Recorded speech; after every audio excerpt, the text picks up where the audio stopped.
नमस्कार दोस्तों, स्वागत है आपका हमारे चैनल स्टोरी विथ वीरू में। हमारी आज की कहानी है कर्मों का फल। मेरा नाम सलोनी है। मेरी उम्र 30 वर्ष है। मेरे पापा एक प्राइमरी स्कूल के मास्टर थे। जब मैं 8 साल की थी तो मेरी माँ इस दुनिया से चली गई। उन्हें बीपी की प्रॉब्लम थी। तब मैं बहुत ज़्यादा छोटी थी। मुझे पता ही नहीं चला कि बीपी क्या होता है। इतनी कम उम्र में ख़त्म हो जाना कोई मजाक बात तो नहीं थी। लेकिन मैं कभी नहीं जान पाई कि उन्हें क्या परेशानी थी। कुछ टाइम ही गुजरा था कि सब लोगों ने मेरे पापा से कहना शुरू कर दिया कि दूसरी शादी कर लो। पहले तो पापा ने मना कर दिया था। मैं 12 साल की हो चुकी थी। एक दिन जब मैं स्कूल से वापस आई तो मुझे बहुत ज़्यादा हैरानी हुई जब दादी ने मुझे कहा कि तुम अपनी सहेली के घर चली जाओ। वही सहेली जिसे दादी बिल्कुल भी पसंद नहीं करती थी। सहेली से दादी इतना चिढ़ती थी कि वही सहेली आज इतनी प्यारी हो गई कि मुझे ही उनके घर को भेजने को राजी हो गई थी। मैं भी खुशी खुशी उसके घर चली गई। जब रात के वक्त मैं घर आई तो बहुत हैरान थी क्योंकि घर में चहल पहल थी। मुझे समझ नहीं आ रहा था कि यहाँ क्या हो रहा है। यह सब लोग बहुत अजीब लग रहे थे। हमारे घर में ये सब लोग क्या कर रहे थे और यहाँ सब कहाँ से आए थे, क्योंकि मैं इनमें से किसी को भी नहीं जानती थी। सब लोगों के बीच दो लोगों को देखकर मेरी आंखों पर भरोसा नहीं हो रहा था। दोनों ही शायद अपनी नई जिंदगी की शुरुआत कर रहे थे। मेरी सबसे पहले नज़र अपने पापा पर गई, जो कि दुल्हा बने बैठे थे। मेरे तो जैसे पैरों के नीचे से जमीन निकल गई। मैं कोई छोटी बच्ची नहीं थी। वक्त और हालात ने मुझे वक्त से पहले ही समझदार बना दिया था। मैंने पापा के साथ बैठी हुई औरत को देखा, जो कि बहुत जवान थी। पापा से तो बहुत ज़्यादा छोटी लग रही थी। मेरा दिमाग तो तब घुमा जब मैंने देखा कि दादी ने उस औरत के साथ पापा को कमरे में भेज दिया। मुझसे कुछ साल ही बड़ी लड़की को मेरी माँ बना दिया था। मुझे बहुत हैरानी हुई कि ये कैसा जुल्म है जो सब लोगों ने मुझ पे कर दिया था। मैंने जब दादी से पूछा कि क्या हो रहा है तो मेरी आंखें फटी की फटी रह गईं जब उन्होंने मुझसे कहा कि मैंने तेरे पापा का घर बसाया है ताकि तू आबाद हो सके। मुझे दादी की बात बिल्कुल भी समझ नहीं आई, लेकिन मेरे लिए इस सच्चाई को अपनाना बहुत मुश्किल था कि मेरे पापा ने शादी कर ली। मैं रोती बिलखती अपने कमरे में चली गई। मेरा सारा दिन इसी सोच में बीत गया कि अब क्यों पापा ने शादी की, और वह भी खुद की उम्र से इतनी छोटी लड़की से। उनका कोई जोर नहीं था। अगले ही दिन मैं उस लड़की का रवैया देखकर परेशान हो गई थी। वो नौकरों पर ऐसे हुक्म चला रही थी जैसे कि यहाँ की बहुत पुरानी मालकिन हो और न जाने कब से यहाँ रह रही हो। मैं तो कभी किसी से सख्ती से बात भी नहीं की थी। मुझे अपनी सौतेली माँ का यह रवैया बिल्कुल पसंद नहीं आ रहा था। मुझसे कुछ साल बड़ी लड़की ही मेरी माँ नहीं हो सकती थी। मैं नाश्ते की टेबल पर गई तो वो वहाँ पर पहले से ही बैठी हुई थी। मैंने भी जाकर नाश्ता करना शुरू किया। अभी ब्रेड पर हाथ ही रखा था, तब तक मेरी सौतेली माँ ने मेरे आगे से ब्रेड की प्लेट छीन ली। मैं इस सब के लिए तैयार नहीं थी। मैं तो अचानक उसके ऊपर चिल्ला दी, लेकिन अगले ही पल मैं अपनी सौतेली माँ को देखते रह गई जब उन्होंने मेरे गाल पर एक थप्पड़ लगाया था। मुझे समझ में नहीं आया था कि आखिर उसने ऐसा क्यों किया था। मुझे थप्पड़ मारना, मेरे सामने से नाश्ते का प्लेट हटाना, आखिर उसका मकसद क्या था। इतनी देर में दादी बाहर आई तो मैं रो रही थी। दादी ने मुझसे पूछा कि क्या हुआ, तो मेरी सौतेली माँ ने बहुत मासूम बनकर कहा कि मैं ब्रेड ना खाऊं क्योंकि मुझे नुकसान करेगा और मैं मोटी हो जाऊंगी, फिर मेरे लिए रिश्ते भी नहीं आएंगे। मेरी माँ मेरे भले के लिए यह सब कर रही है और उल्टा मैं उनसे बदतमीजी कर रही थी। मुझे तो हैरानी तब हुई जब मेरी सौतेली माँ का कारनामा सुनकर मेरी दादी मुझे गुस्से से देखने लगी। इससे पहले कि मैं कुछ कहती, मेरी दादी ने मुझे ही डांटकर मेरे कमरे में जाने को कह दिया। मैं दुखी होकर यह सोच रही थी कि कल की आई लड़की मुझसे ज़्यादा सच्ची हो गई है। रात को जब मेरे पापा घर आए तो मैंने उन्हें बताना चाहा, लेकिन मेरी सौतेली माँ ने उन्हें अपने बातों में लगा लिया ताकि वह मेरी बात न सुन सकें। कई दिन ऐसे ही बीत गए। पहले वाली बहार अब खत्म हो चुकी थी। पहले मेरी माँ मेरे खाने पीने का ख्याल रखती थी, अब किसी को परवाह नहीं था। पापा भी सारा दिन काम में बिजी रहते थे और जब घर आते तो सौतेली माँ उन्हें अपनी बातों में बहला देती। वक्त गुजर गया। मेरे ही घर में अब मैं कोई मायने नहीं रखती थी। पापा की दूसरी शादी के बाद 2 साल बाद ही मेरी दादी हमें छोड़कर चली गई। पापा अब तो अपनी मेरी माँ के पीछे ही रहते और मुझे डांटते रहते थे। जब मैं रोती तो उस रात मेरे ऊपर सामत आ जाती, क्योंकि सौतेली माँ पापा को भड़का देती कि मैं इतना प्यार करती हूँ तब भी यह रोती रहती है। सब तो यही सोचेंगे ना कि मैं खुश नहीं रखती हूँ। सौतेली माँ मुझ पे बहुत जुल्म करती थी, जिससे पापा गुस्से में आ जाते और मुझ पे हाथ उठा देते थे। मैं हर वक्त अपनी माँ को याद करके रोती रहती थी, तो मुझे रोने भी नहीं दिया जाता था। मेरी सौतेली माँ जो चाहती थी वह सब कुछ हो रहा था, सबको मेरे खिलाफ कर दिया था। बहुत मुश्किल से मैंने कॉलेज में दाखिला लिया, तब मेरी जान छूटी।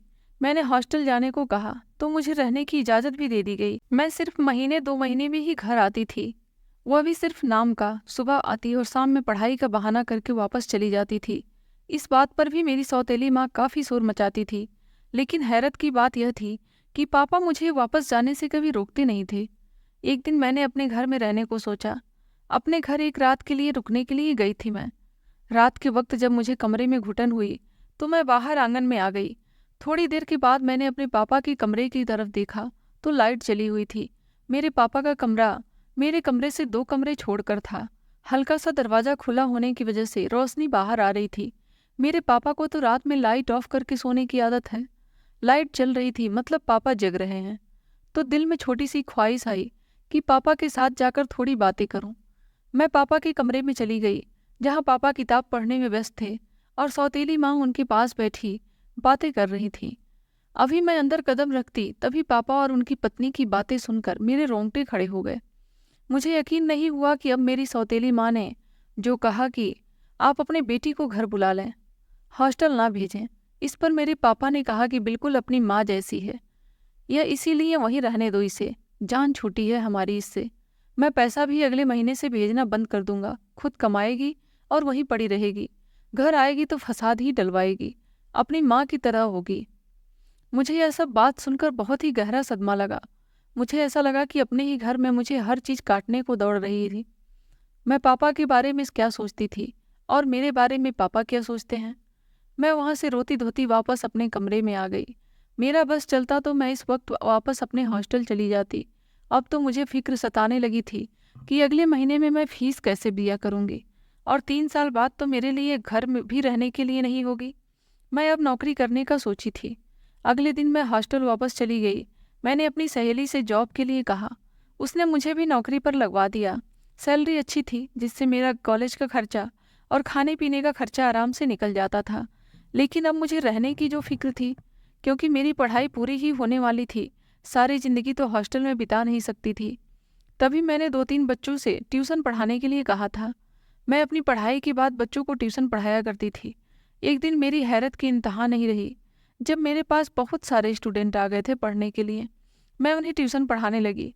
मुझे बहुत ज़्यादा खुशी हो रही थी। उनमें से एक मेरी क्लास का लड़का था। वो देखने में खूबसूरत था, जवान था, लेकिन मेरा काम सिर्फ पढ़ाना था। मैंने उसे भी पढ़ाना शुरू किया। 4 महीने का वक्त ऐसे ही गुजर गया। पापा ने अपना कहा सच कर दिखाया था। उन्होंने मुझे पैसे भेजना बंद कर दिया था। वह लड़का मेरा बहुत ख्याल रखता था। पहले मुझे लगा कि वह मेरी फिक्र करता है और मेरा दोस्त बन गया है, इसलिए ही मेरी परेशानियां समझ लेता है। लेकिन एक दिन मुझे ऐसा झटका लगा जब उसने मुझसे कहा कि वह मुझसे प्यार करता है और कहा कि वह मुझसे शादी करना चाहता है। वह भी मेरी तरह पार्ट टाइम जॉब करता था। उसकी फैमिली में उसके एक भाई, एक बहन और माँ थी, जो उसके साथ ही रहते थे। घर वालों की तरफ से वो बहुत अमीर था। उसके पापा का एक एक्सीडेंट में देहांत हो गया था। पापा के देहांत के बाद किसी ने कभी उसका हाल चाल नहीं पूछा, इसलिए उसने भी सबसे रिश्तेदारी ख़त्म कर दी। मैंने भी अपनी सारी दास्तान सुना दी, लेकिन उसका कहना था कि एक बार अपने घर वालों को बता देना। मैं भी यही सोचकर अपने घर वालों को बताने पहुंच गई, लेकिन पापा को देखकर मुझे बहुत डर महसूस हुआ। मेरी आंखें ये देखकर फटी की फटी रह गईं कि जब मैंने पापा को अजीबोगरीब हरकतें करते हुए देखा, जैसे कि वो अपने होश में नहीं थे। पापा को न जाने क्या हो गया था और मम्मी न जाने कहाँ थी। मैं काफ़ी देर परेशान रही। फिर मैं रात के बाद पापा के कमरे में चली गई तो मैंने देखा कि उनकी आंखों में अजीब सी बेचैनी थी, जैसे कि वह कुछ कहना चाहते हों लेकिन कह नहीं पा रहे थे। मैंने पापा से कहा कि मुझे आपसे कुछ बात करनी है। जैसे ही मैं उनसे कुछ कहती, एकदम से मेरी सौतेली माँ आ गई और पापा को कुछ देने लगी। पापा ने खाने से मना किया तो मेरी माँ ने ज़बरदस्ती उन्हें खिला दिया। वह खाने के आधे घंटे बाद ही उन्हें नींद आने लगी थी और वो सो गए। मैंने माँ से बोला कि उनकी तबीयत ठीक नहीं है, उन्हें किसी अच्छे डॉक्टर के यहाँ दिखाओ। तो उन्होंने मुझे कहा कि मैं जांच करवा रही हूँ, तुम फिक्र ना करो। 3 दिन मुझे लगातार पापा के ही घर रहना पड़ा था। आखिर 3 दिन बाद मुझे वो कहने का मौका मिला तो मैंने जल्दी से कह दिया कि मुझे अपनी पसंद के लड़के से शादी करनी है। पापा ने हैरत से मेरी तरफ देखा। मेरी सौतेली माँ पता नहीं कहाँ से पीछे से आ गई और आते ही साथ में शोर मचाना शुरू कर दिया, जैसे कि कोई मर गया हो। मुझे पता नहीं क्या क्या सुनाया और गंदे गंदे शब्दों का प्रयोग किया। पापा भी होश में थे, तभी उसने मुझे एक थप्पड़ मार दिया। मैं पापा को देखने लगी। उन्होंने मेरा जाना आना बंद करवा दिया था। कुछ ही दिन गुजरे थे कि मैं घर से भाग गई उस लड़के के साथ और शादी कर ली, जो कि मुझे बहुत प्यार करता था। जिंदगी बहुत प्यारी हो गई थी, जैसे गमों के बादल छट गए थे। खुशियों की बहार चारों तरफ अपना शोर मचा रही थी। मैं भी बहुत खुश रहने लगी थी। मेरा पति मुझे बहुत प्यार करता था, मेरी हर ज़रूरत का ख्याल रखता था। मुझे यकीन नहीं होता था कि मेरा पति मुझसे इतनी मोहब्बत भी कर सकता है। एक दिन मेरा पति काम से घर वापस आया तो उसका गुस्से से बुरा हाल था। मुझे बहुत हैरानी हुई कि आखिर मेरे पति को क्या हुआ है। सुबह तक तो ठीक थे, आते ही खामोशी से सो गए। मुझे बहुत हैरानी हुई कि शादी के 1 साल गुजर चुके थे और उन्होंने आज तक ऐसा नहीं किया था। मैंने अपने पति से कुछ नहीं कहा और सारी रात आंसू बहाती रही और खुद भी सो गई। सुबह को भी नाश्ता किए बगैर ही मेरे उठने से पहले ही घर से चले गए और रात को मेरे सोने के बाद आए। मैं बहुत परेशान रहने लगी थी कि आखिर मेरे पति को क्या हुआ है। रविवार का दिन आया। उस दिन मेरे पति घर पर ही थे, लेकिन ना होने के बराबर थे। सारा दिन फोन हाथ में लेकर के ना जाने किससे बातें करते रहते थे। अब तो मेरी जान निकलने लगी थी कि आखिर मेरे पति को क्या हो गया है। मैंने जब शाम के वक्त अपने पति से बात करना चाहा तो उन्होंने सोने का बहाना लेकर सो गए। अब तो मेरे सब्र की हद हो गई थी। मैं सारी सारी रात रोती रहती थी और अपने पति के बारे में सोचती रहती थी। अब तो उसका रवैया बद से बदतर होता जा रहा था। अब तो उन्होंने मुझ पर हुक्म चलाना शुरू कर दिया था। एक दिन उन्होंने मुझे चाय बनाने के लिए कहा तो मैंने गुस्से से मना कर दिया कि मैं क्यों लेकर चाय आऊँ आपके लिए। आपके पास मेरे लिए वक्त ही नहीं है। शादी से पहले तो मुझे बहुत ख्वाब दिखाए थे कि कभी मेरी आंखों में आंसू नहीं आने देंगे।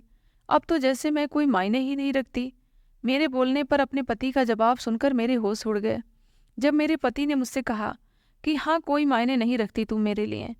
मैंने कहा क्यों मुझसे शादी की थी, तो उन्होंने कहा कि मुझे शादी करने के बाद अपनी गलती का एहसास हुआ कि उन्होंने कितनी बड़ी गलती कर दी थी। मुझे समझ में नहीं आ रहा था कि मेरे साथ ऐसा क्यों किया जा रहा है, क्योंकि मैं वक्त की मारी बेचारी जो कुछ दिनों के लिए आसमान में उड़ने लगी थी। मेरे पति ने मुझे खींचकर न केवल जमीन पर पटका था, बल्कि जमीन में दफन भी कर दिया था। हालात जब बद से बदतर हुए तो मेरे पति का हाथ मुझ पर उठने लगा था। बात बात पर वो मेरे ऊपर हाथ उठा दिया करते थे और मैं खामोशी से अपना कसूर ही तलाश करती रहती थी। घर से भागकर शादी की थी तो शिकवा करती भी तो किससे करती। खुद ही अपने पैरों पर कुल्हाड़ी मार ली थी। व्यक्ति तौर पर ख्वाब दिखाने वाला हमारी जिंदगी और मौत का जिम्मेदार बन जाता है। जब दिल चाहे जिंदगी बख्श दी और जब दिल चाहे सांस खींच ली। जब इंसान को अपनों से मोहब्बत और तवज्जो ना मिले तो वह इन सब की तलाश की राहत के लिए कभी वह गलत हाथों में पड़कर अपनी ज़िंदगी बर्बाद कर लेता है। और मेरे साथ भी यही हो रहा था। औरत प्यार के बगैर रह लेती है, लेकिन इज्जत के बगैर नहीं रह सकती। मुझे भी जब अपने मेरे पति से नफरत मिलती रही तो उसके साथ मैं रहती रही, लेकिन जब जगह जगह मुझे रुस्वा किया गया, मुझे डाइवोर्स से बेहतर कोई फैसला नहीं लगा। जब गलती की थी तो भुगतना भी था। मैं घर बसाना चाहती थी, लेकिन शादी के बाद उसने मेरा जीना हराम कर दिया था और आखिर डिवोर्स दे करके मुझे घर से बाहर निकाल दिया। मैं वापस अपनी माँ के घर आ गई थी। दिल भी कांप रहा था कि न जाने पापा मेरे साथ क्या करेंगे, लेकिन अब मेरे पास कोई दूसरा रास्ता भी नहीं बचा था। जिसके खातिर अपना घर छोड़कर गई थी, उसने बीच रास्ते में ही मुझे छोड़ दिया था। मैं घर गई तो माँ पापा मुझे देखकर तंग रह गए थे। मेरे हालात बदल कर रख दी थी। बदला तो और सब कुछ भी बहुत कुछ था। पापा बदल गए थे। जवान ताकतवर इंसान अब बुजुर्ग जैसी हालत में था। मैं घर के अंदर गई तो मेरी सौतेली माँ ने मुझे घर के अंदर जाने से रोक दिया और मुझे घर से जाने को कहा। मैं रोती हुई अपने पापा के कदमों में गिर गई और रहम की भीख मांगने लगी कि मुझे घर से नहीं निकालें। जो गलती मुझसे हुई है, जो चाहे दिल सजा दे सकते हैं, लेकिन मुझे घर से नहीं निकालें। मेरे पास सर छुपाने के लिए छत नहीं था। पापा ने जब मेरे सर पर हाथ रखा तो मुझे बहुत हैरानी हुई। माँ तो पापा को हाँ करते देख करके कमरे में चली गई। पापा की कमज़ोर हालत की वजह से उनसे बोला भी नहीं जा रहा था। फिर भी वह कुछ कहना चाह रहे थे, लेकिन मेरी कुछ समझ में नहीं आ रहा था। पापा ने मुझे अपने पास बिठाया और घर आकर तो जैसे मेरी जान ही निकल गई थी। अभी घर में मेरा एक दिन भी नहीं गुजरा था कि अगली सुबह घर में एक नया तूफान लेकर आई थी। सुबह उठते ही जैसे मेरा सब कुछ खत्म हो गया था, जैसे मेरे सर से छत और पैरों से जमीन ही खींच ली गई हो। मुझे मेरी आंखों पर यकीन नहीं हो रहा था कि जो मैं देख रही हूँ वह सच है या नहीं। मेरे सामने मेरे पापा की लाश पड़ी हुई थी, जिस पर सौतेली माँ रो फूट फूट कर रो रही थी। माँ के जाने के बाद मेरे पापा जैसे भी थे, अच्छे थे या बुरे थे, मैंने कभी भी नहीं सोचा था कि मैं उन्हें ऐसे खो दूंगी।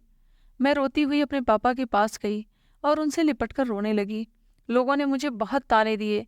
मेरे घर से भाग जाने पर वो आपस में बात कर रहे थे। कुछ तो मेरे मुंह पर ही कहकर जा रहे थे कि मैं अपने बाप को खा गई हूँ। इतनी बातें सुनने के बाद मुझे भी यकीन होने लगा था कि मैंने अपने पापा को मार दिया। मेरी गलती ने मुझे कहाँ लाकर खड़ा कर दिया था। पापा की अर्थी ले जाने के बाद सब लोग जा चुके थे। मेरी माँ सबके सामने ऐसे आंसू बहा रही थी जैसे मेरे पापा से वही सबसे ज़्यादा प्यार करती हो। मैं अपने घर में रहने लगी थी, जहाँ रोज मुझे ताने सुनने पड़ते थे। माँ मुझे बात बात पर ताने देती, कभी भगौड़ी कहती तो कभी कुछ और कहती। अपने पापा को खाने वाली तू ही है। मुझे बहुत रोना आता था। अब क्या कर सकती थी? इंसानों को मैं अपनी ज़िंदगी का हिस्सा समझकर बर्दाश्त करने लगी थी। इतने सारे नौकर होने के बावजूद भी मैं घर के सारे काम अकेली करती थी, और जब थक कर लेट जाती तो मेरी माँ मुझे बातें सुनाने आ जाती थी। घर में बस एक ही नौकरानी रह गई थी, जिससे मेरी अच्छी बातचीत होने लगी थी। वह मुझे मेरे पापा की बातें बताया करती थी।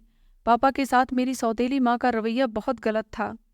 यह बात भी मुझे उसी ने बताई थी। मैंने उससे पूछा कि माँ सारा दिन क्या करती थी। जब उसने मुझे बताया तो मेरे तो रोंगटे खड़े हो गए। जब उसने बताया कि पापा काम पर जब चले जाते थे तब सौतेली माँ भी तैयार होकर बाहर चली जाया करती थी, और उनके आने से पहले ही घर पर आ जाया करती थी। अक्सर तो पापा के आने के बाद ही आती थी। मुझे बहुत हैरानी हुई, आखिर वह जाती कहाँ थी। अभी कुछ ही दिन हुए थे कि माँ अपनी पुरानी रूटीन पर आ गई थी। रोज तैयार होकर जाती। एक दिन मैं भी उनके पीछे निकल गई। छुपते छुपाते मैं भी अपनी सौतेली माँ के पीछे पहुंच गई। वो एक सुनसान जगह पर जाकर रुक गई थी। मुझे हैरानी तो तब हुई जब मैंने अपनी माँ को किसी गैर मर्द से मिलते हुए देखा। मेरा मन भारी हो गया था जब मैंने देखा कि मेरी माँ उनके गले लग रही थी। मैं बहुत हैरान हुई और दुख के साथ वापस लौट आई थी। एक मैं थी जिसने अपना घर बचाने के लिए इतना सब कुछ किया, और एक यह थी जिसका रवैया अपने पति के साथ बिल्कुल अच्छा नहीं था।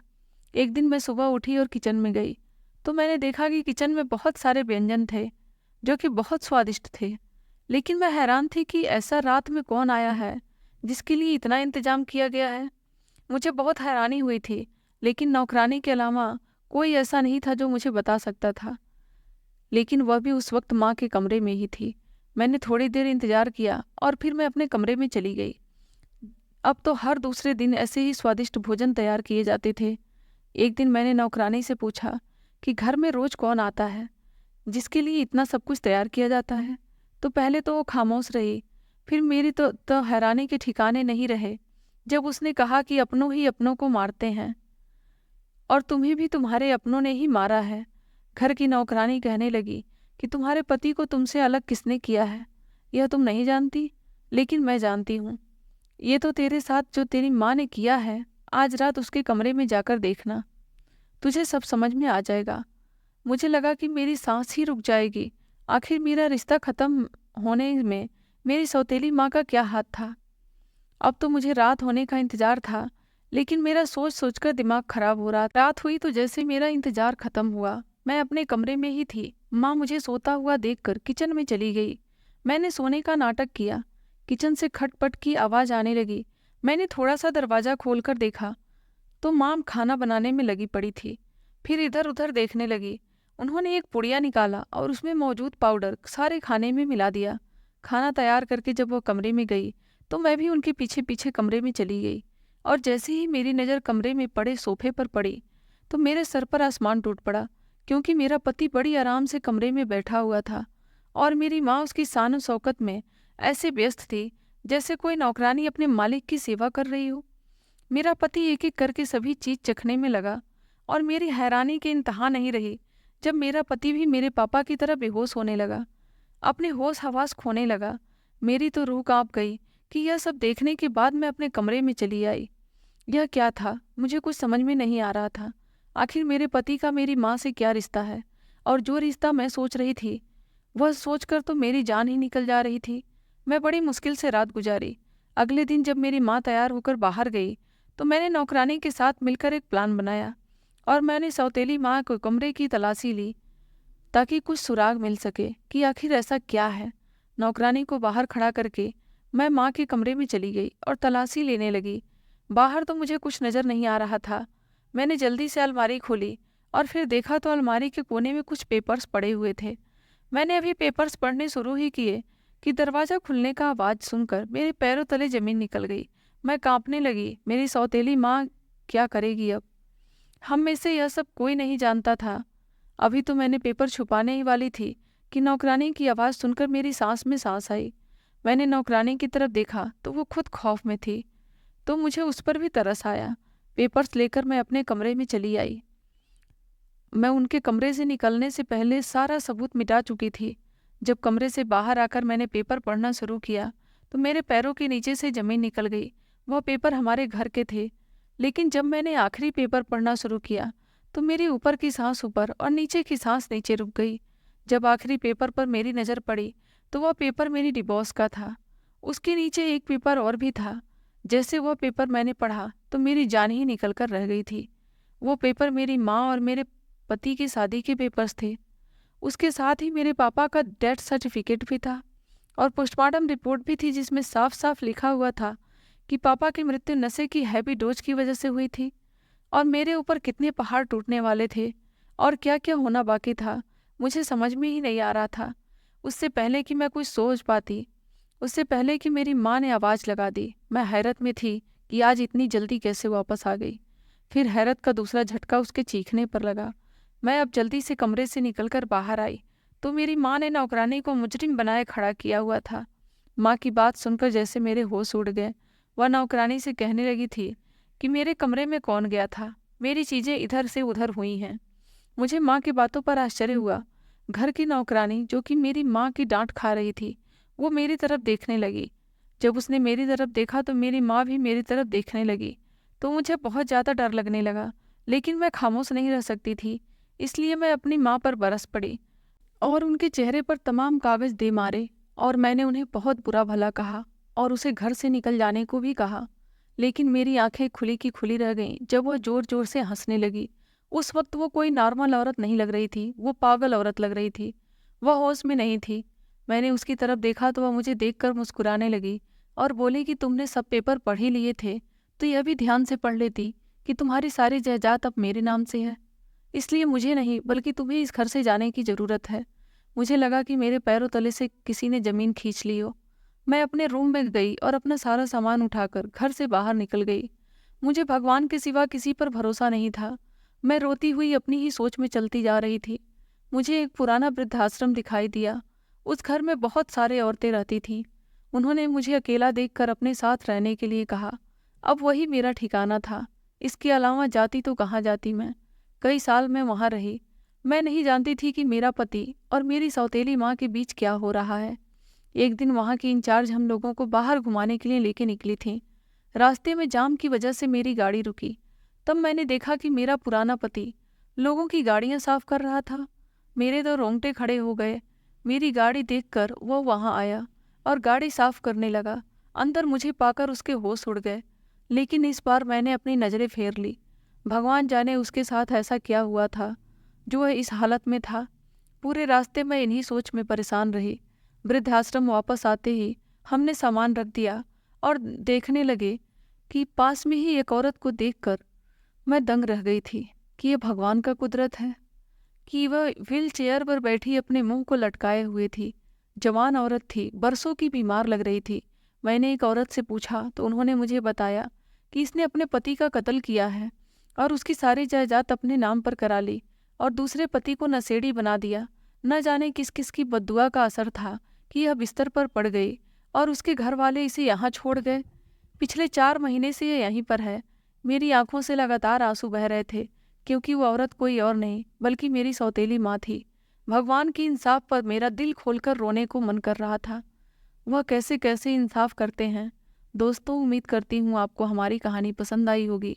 कहानी पसंद आई हो तो वीडियो को लाइक करें और हमारे चैनल स्टोरी विथ वीरू पर नए हैं तो चैनल को जरूर सब्सक्राइब करें। कहानी को अंत तक सुनने के लिए आपका बहुत बहुत धन्यवाद।